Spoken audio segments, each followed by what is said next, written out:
podcast kali ini, podcast Sudarti, Suara dari Timur. Nah, di hari yang cerah kali ini nih, sambil ngobrol-ngobrol santai bareng teman-teman, kita bakal ngobrolin topik soal desentralisasi dan pemekaran wilayah yang ada di Indonesia, khususnya di daerah timur, yakni di daerah Papua. Apakah desentralisasi dan pemekaran wilayahnya sudah berkembang dengan baik atau masih ada tantangan di dalamnya? Tanpa berlama-lama, aku bakal gak sendirian untuk ngobrolin topik ini. Ada teman-teman keren aku yang bakal bahas juga topik ini. Mungkin mulai dari Mas Hermi nih. Gimana Mas Hermi kesibukannya? Halo semuanya, perkenalkan nama saya Muhammad Tribatullah dengan NIM akhir 473. Di sini saya mungkin kesibukannya mungkin hampir sama ya. Kita banyak tugas kebetulan di kelas ini. Nah, tentunya mungkin ada tambahan kegiatan organisasi gitu sih Kak. Oke. Lanjut nih Mbak Livia. Oke, halo semuanya, saya Livia Pujiwayuni, NIM 436. Kesibukannya ya sama seperti Mas Hermi lah, kayak ngerjain tugas dan lain-lain itu dari sini. Oke. Dari sebelah kanan aku nih Mas Naim, kura-kura kita ya, mahasiswa kuliah rapat nih. Gimana nih Mas kesibukannya akhir-akhir ini nih? Halo, perkenalkan aku Ainun Naim, NIM 459, juga sama dari kelas 23I. Untuk kesibukannya juga tak jauh beda sama teman-teman nih. Ya, join di organisasi, komunitas, sama sedikit freelance. Begitu loh teman-teman. Salam kenal. Di paling ujung kanan aku sendiri nih, bestie aku sendiri nih, Mbak Farda. Gimana nih kesibukannya akhir-akhir ini? Halo semuanya, perkenalkan saya Dwi Angga Fardiani, NIM akhir 457, sama dari kelas 2023I. Sebenarnya sama kayak teman-teman ini kesibukannya. Banyak sekali tugas-tugasnya dan juga saya ikut satu organisasi. Kayak gitu bahasanya. Oke. Dan gak lupa aku sendiri, Elia Sonia Raya Priasti sebagai host akan memandu podcast kali ini. Nah, kita langsung aja gak sih bahas ke topiknya? Oke, jadi kalau ngomongin soal desentralisasi nih, mungkin kita sama setuju ya bahwa Indonesia ini negara yang beragam, terus masyarakatnya heterogen. Apa sih dijuluki negara plus 62 gitu ya? Yeah. Nah, selaras dengan itu, tujuan dari desentralisasi ini kan memberikan kewenangan kepada pemerintah daerah untuk mengelola urusan rumah tangganya sendiri nih. Nah, untuk topik kali ini aku juga gak mau ketinggalan. Tadi aku habis dari sini nih, barusan nge-searching dalam buku yang berjudul Decentralization, The Territorial Dimension of the State oleh Smith. Beliau nih memberikan pengertian bahwa desentralisasi merupakan pemberian kekuasaan kepada pemerintah daerah untuk mewujudkan pembangunan daerah yang sesuai dengan aspirasi dan kebutuhan masyarakat setempat. Kalau dari beliau gitu. Nah, aku mau tanya nih pendapat kalian semua. Kalau ngomongin soal desentralisasi itu apa sih pendapat kalian? Bisa Mas Harim terlebih dahulu nih, karena menurut kita kan juga sangat beragam desentralisasi. Kalau dari aku sendiri tadi sepakat sih yang disampaikan oleh Mbak Sonya ya tentunya. Kalau dari aku sendiri memang memandang dari desentralisasi itu di Indonesia sebagai antitesis yang sebelumnya itu pernah ditetapkan dan ketat secara dilakukan pada pemerintahan Orde Baru. Nah, dari Soeharto ya berarti? Betul sekali. Nah, beranjak dari situ, desentralisasi itu diharapkan mewujudkan keleluasan pemerintah daerah buat mengelola sumber daya yang ada. Jadi membagi setiap kewenangan di pemerintahan daerah gitu. Menurut aku sih betul ya, soalnya dilihat-lihat dari desentralisasi juga tuh punya manfaat yang cukup banyak dalam meningkatkan pembangunan lokal. Lalu di pemerintah juga, khususnya di pemerintahan daerah, itu dapat memberdayakan komunitas, lalu mengelola sumber daya menjadi yang lebih efektif, dan juga bisa mengembangkan inovasi dan juga dalam memperluas akses di pelayanan publik. Dan juga tentu bisa menjadi peluang besar untuk membangun ekonomi, khususnya ekonomi lokal, dan yang berimbas pada kesejahteraan masyarakat di Indonesia ini. Nah, betul banget sih ya disampaikan sama Mbak Livia tadi ya. Di saat ini sepertinya juga mulai ada pemekaran wilayah di beberapa sektor pemerintahan daerah. Nah, salah satu topik yang sudah disampaikan Mbak Sonya tadi, salah satu topik yang paling hangat yaitu pemekaran wilayah yang terdapat di Papua. Betul. Berarti nih impact dari desentralisasi ini cukup masif juga ya. Nah, kalau gitu nih, kalau ngomongin soal impact dinamika yang terjadi atas pemekaran wilayah yang ada di Indonesia ya, khususnya di Papua nih, menurut kamu tuh gimana sih? Oke, kalau menurut aku ya, ini aku jelasin sedikit saja ya. kenapa sih kok pemekaran wilayah itu terjadi di Papua? Jadi gini Mbak Sonya, sebelum adanya pemekaran wilayah ini, Papua tuh menghadapi banyak sekali tantangan, banyak sekali masalah. Nah, mulai dari minimnya infrastruktur, lalu juga hingga kurangnya beberapa akses terhadap pelayanan publik yang terjadi di wilayah Papua. Oke, jadi memang sih dari pandangan sudut pandang dari Papua memang terlihat secara nyata ya. Betul. Kesenjangan terjadi di Papua, adanya infrastruktur yang belum terjamah, dan apa ya, dari pemerintah itu baru sekarang nih gencar-gencaran untuk menjamah di wilayah Papua. tadi ya. Iya, betul banget yang disampaikan Mas Hermi tadi. Oleh karena itu juga ya, Her, pemerintah itu menerapkan kebijakan pemekaran wilayah dengan beberapa harapan, salah satunya itu dapat mempercepat pembangunan yang terjadi di wilayah Papua. Juga lebih dapat mendekatkan pemerintah itu dengan masyarakat setempat di sana, serta dapat mengakomodasi seluruh kebutuhan masyarakat di wilayah Papua itu. Oke, terus nih ya, menurut kalian wilayah mana saja yang di Papua itu yang akhirnya dimekarkan? Lalu kira-kira dampaknya untuk masyarakat itu apa? Oke. Mungkin ada yang mau jawab guys? Jadi kalau aku sendiri ya, Iya, ya. kalian juga mengutarakan atas perspektif kalian sendiri. Jadi kalau kita bilang secara historis, jadi pemekaran wilayah ataupun proses desentralisasi ini pada suatu otonom daerah dimulai pada saat tahun 1999. Ini awalnya sebagai bantuan historis. Kemudian setelah masa Orde Baru yang kalian dibilang sama Mas Hermi, Mbak Farda, Mbak Livi, kemudian provinsi di Papua ini dibagi atasnya otonom khusus. Jadi yang memangnya kesatuan di Papua dibagi menjadi Papua Barat. Kemudian tahun 2022 ada pemekaran lagi nih, yakni menjadi 5 provinsi di Papua. Berkembang berarti ya Mas? Betul. 5 provinsi di Papua ini ada dengan di provinsi dengan ibu kota Jayapura, kemudian provinsi Papua Barat dengan ibu kota Manokwari, Papua Tengah ibu kotanya di Nabire, terus kemudian di Papua Selatan dengan ibu kota Merauke. Dan yang terakhir ini adalah pemekaran pada wilayah di ibu kota Wamena, yakni di Papua di pegunungan.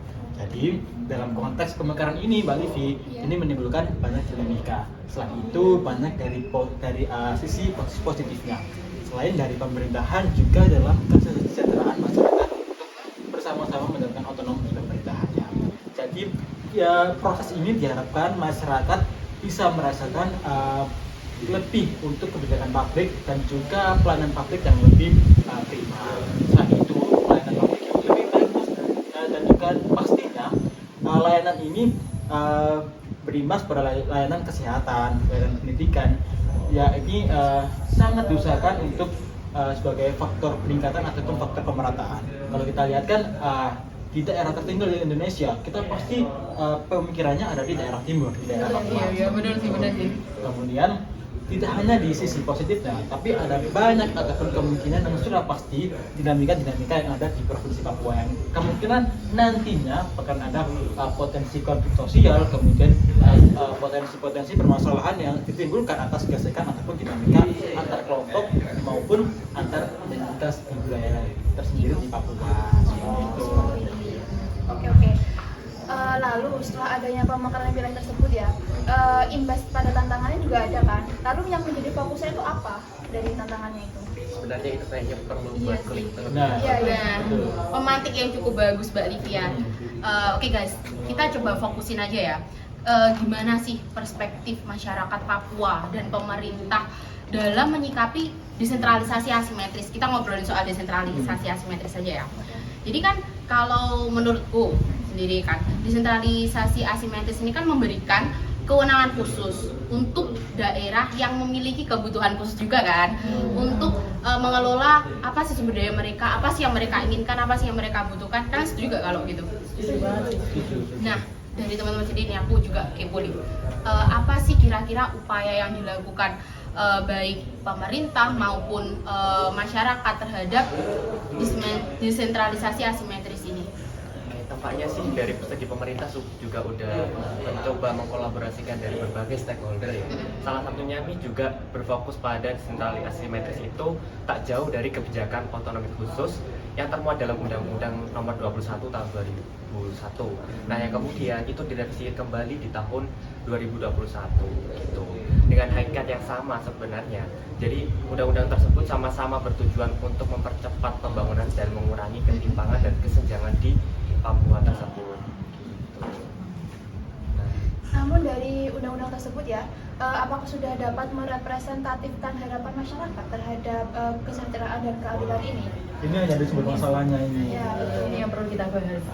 Iya, sepertinya sih kalau dari undang-undang, kalau merepresentatifkan sepenuhnya sebenarnya tidak.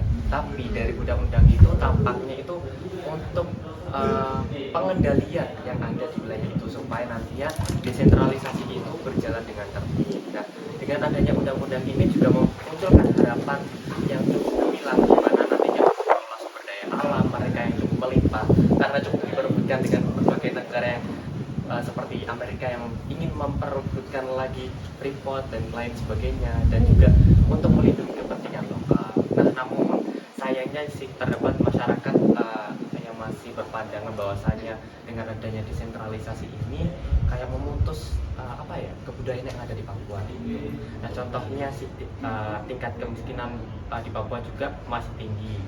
Dari kualitas hidup itu jaminannya itu masih cukup rendah. Jadi dengan adanya undang-undang ini diharapkan mampu mengontrol lah dari adanya desentralisasi simetris. Tepat banget yang disampaikan oleh Mas Hermi tadi ya. Selaras dengan yang sudah dijelaskan oleh Mas Hermi, ternyata itu masih terdapat pula kekecewaan terhadap kebijakan yang sudah dibuat ataupun sudah diimplementasikan oleh pemerintah di sana. Hal ini juga nggak jauh beda lah dari transparansi dalam penggunaan dana otonomi khusus. Lagi-lagi itu lagi Betul kan. sekali. Dalam juga efektivitas penggunaan dananya, bahwa juga masih terdapat penyelewengan, masih terdapat Waduh. kendala dalam pemanfaatannya. Iya betul banget. Bahkan rasa-rasanya itu ya masih banyak digunakan untuk kepentingan pribadi atau kepentingan kepentingan pihak tertentu, sehingga kesejahteraan masyarakat di sana itu pastinya belum meningkat kan, sesuai dengan harapan masyarakat di sana. Nih kalau aku ngomongin soal itu aku jadi kepikiran nih ya. Kan setelah adanya pemekaran nih, katanya Mas Naim tadi, kan kebagi nih jadi 5 tadi, dari provinsi yang pegunungan sampai katakan dari daerah pesisir kan. Nah, dilihat-lihat juga nih ya, nampaknya hal ini tuh cukup krusial ya. Selaras juga yang disampaikan Mas Naim menyangkut identitas dan budaya daerah setepatnya juga. Nah, kalau menurutku nih ya, seharusnya ini tuh menjadi harapan bahwa adanya OTKHUS, otonomi khusus ini dapat menjadi ruang untuk menghormati identitas budaya. Kita sama-sama tahu lah ya, Papua itu kan sukunya banyak, rasnya banyak, budayanya beragam. Nah, ini seharusnya bisa jadi pertimbangan atau opsi dalam pengambilan keputusan mungkin, atau penerapan kebijakan yang ada di sana yang mencakup hajat hidup mereka lah.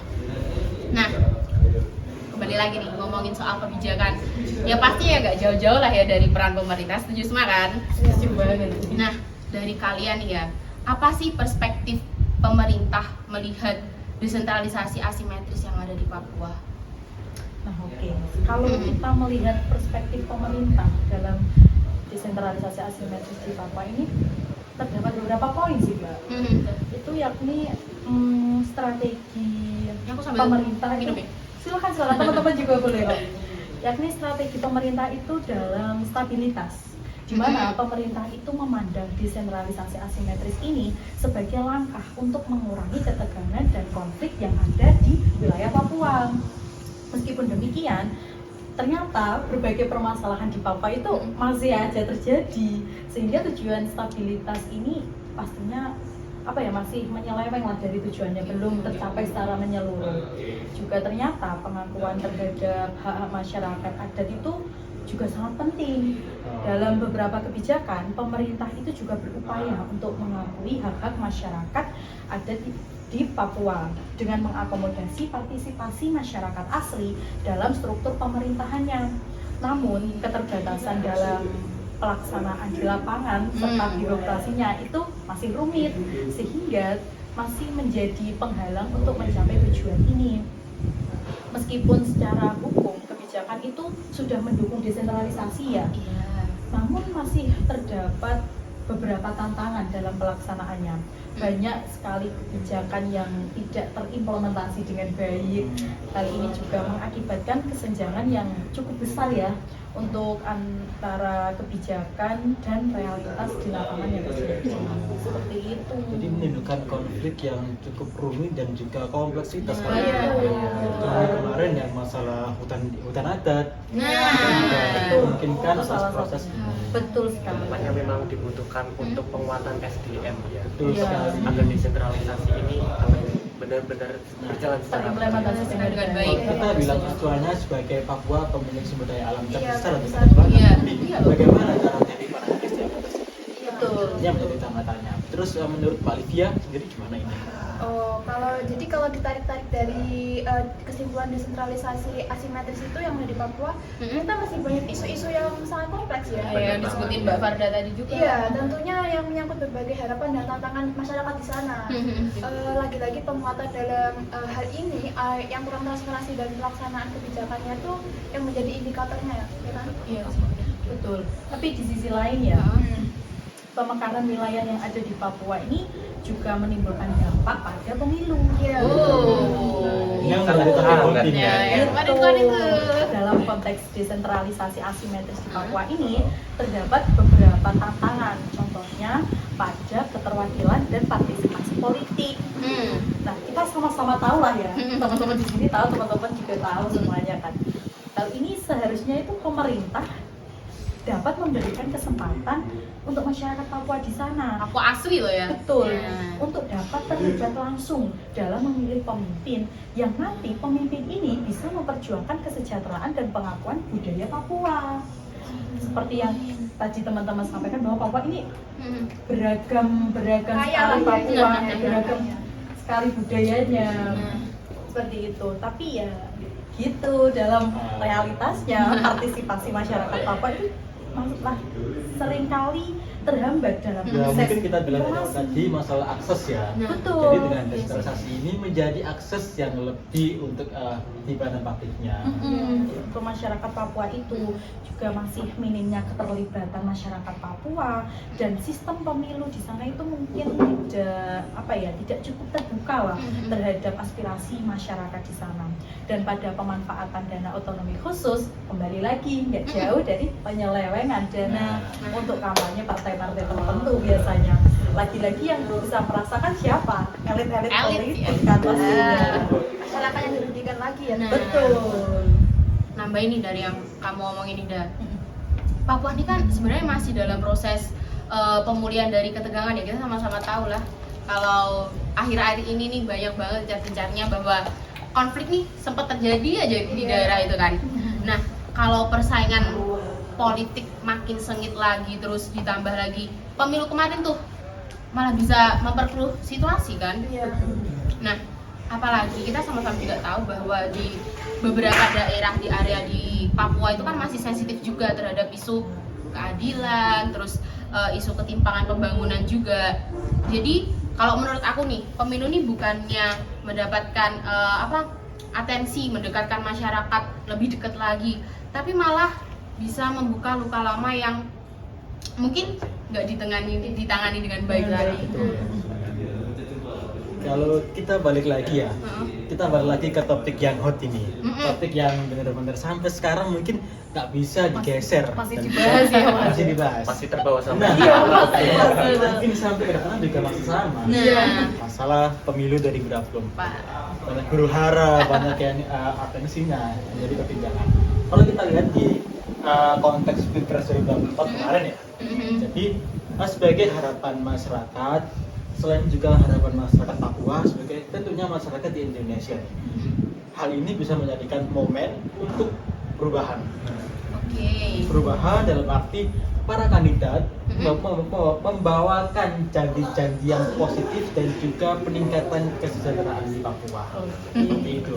Karena wilayah otonom ini sangat berhubungan dengan wilayah pusat pastinya. Pasti itu. Nah, termasuk di Papua juga nih. Sebenarnya hal ini sangat relevan. Tapi apa yang terjadi di Papua? Kita kembali lagi ke masalah Papua sendiri. Papua memiliki sumber daya alam yang sangat besar jika dibandingkan dengan wilayah lainnya. Tapi kesederhanaan masyarakat tinggal dibandingkan wilayah yang tidak berpotensi sumber daya alam. Jika dibandingkan, dan jadi suara di Papua ini bisa dibilang cukup besar.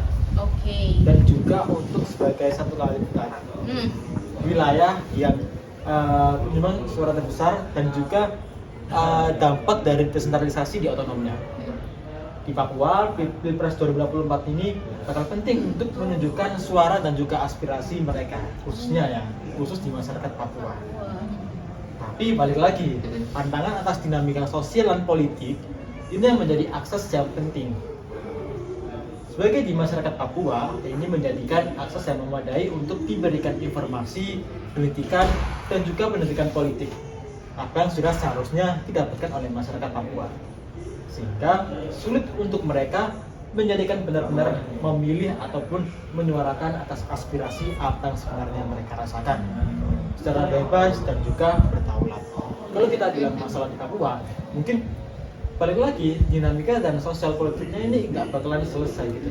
Tapi kita perlu untuk sebagai pelayan publik bukan cukup sih, tapi lebih ke kompleksitas di desentralisasi. Bagaimana peran pemerintah pusat kepada peran pemerintah daerah, serta untuk sekali lagi di kesejahteraan masyarakat Papua, bukan sebagai elit politik. Seperti itu kalau pertanyaan aku ini. Kalau aku mau nambahin ya, bukan nambahin sih, kalau aku menjelaskan apa yang aku Dari perspektifnya Mbak iya, Livi nih. yang diomongin Mas Em itu benar. Jadi aku rasa Pilpres 2024 ini itu tuh bisa jadi titik awal untuk mengangkat isu-isu yang ada di Papua, tingkatnya lebih luas lagi gitu.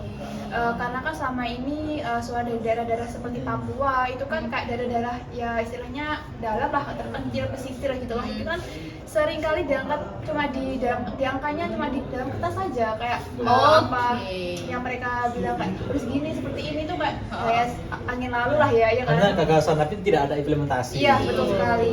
Padahal ya keterwakilan mereka itu menurut saya itu punya potensi yang besar untuk mendorong perubahan kebijakan, lalu terutama dalam pembangunan, pendidikan, bahkan kesehatan yang di Papua juga. Kan di sana kayak dokter itu kan jarang ya kan. Kalau nggak dibantu dari TNI mungkin iya, kayak puskesmas tuh jauh sekali gitu loh, dan mereka juga jauh dari pusat kota kan. Nah, jadi penting banget tuh buat para kandidat bukan hanya sekedar datang untuk kampanye seperti itulah ya, kayak menyuarakan aspirasi-aspirasinya mereka, apa kayak kebijakan apa yang mereka buat, janji-janji palsu itulah kalau menurut aku ya. Jadi tapi juga benar-benar mendengar dan memahami kebutuhan dari masyarakat Papua sendiri. Itu Sepakat. Iya, soalnya kalau cuma sebatas janji kampanye tuh kita sudah kayak kebal gitu Iya, di enak lah kita. ya. Iya nggak sih?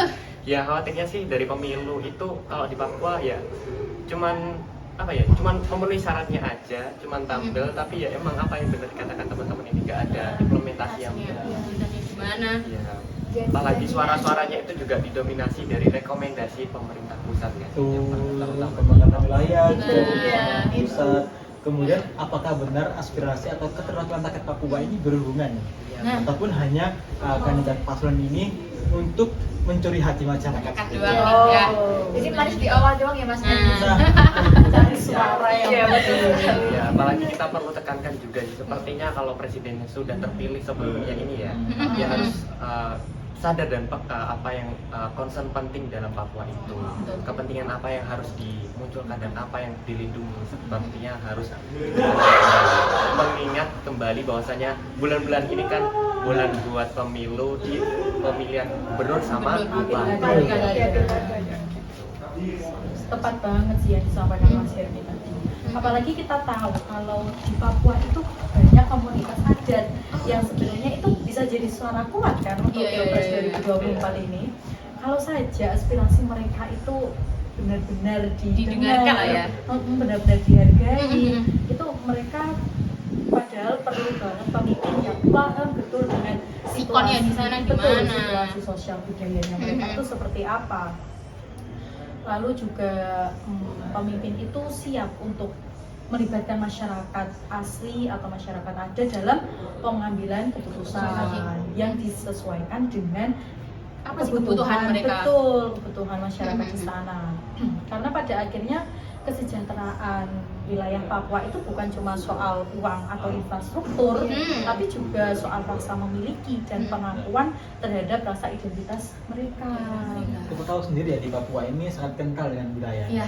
Sehingga harapan masyarakat ini tidak menghapuskan atau menggeserkan paradigma budaya atas pembangunan ataupun perubahan di sana. Betul. Jadi kalau presiden dan wakil presiden yang terpilih ini Pak Prabowo dan Mas Gibran bisa memahami hal ini, itu aku rasa sih bakal jadi langkah besar untuk hubungan yang lebih baik antara pusat dan wilayah Papua. Dan yang paling krusial Apa nih, Mas? proses pilkadanya. Oh, oke. Antara otonom dengan pusat lain. Gitu.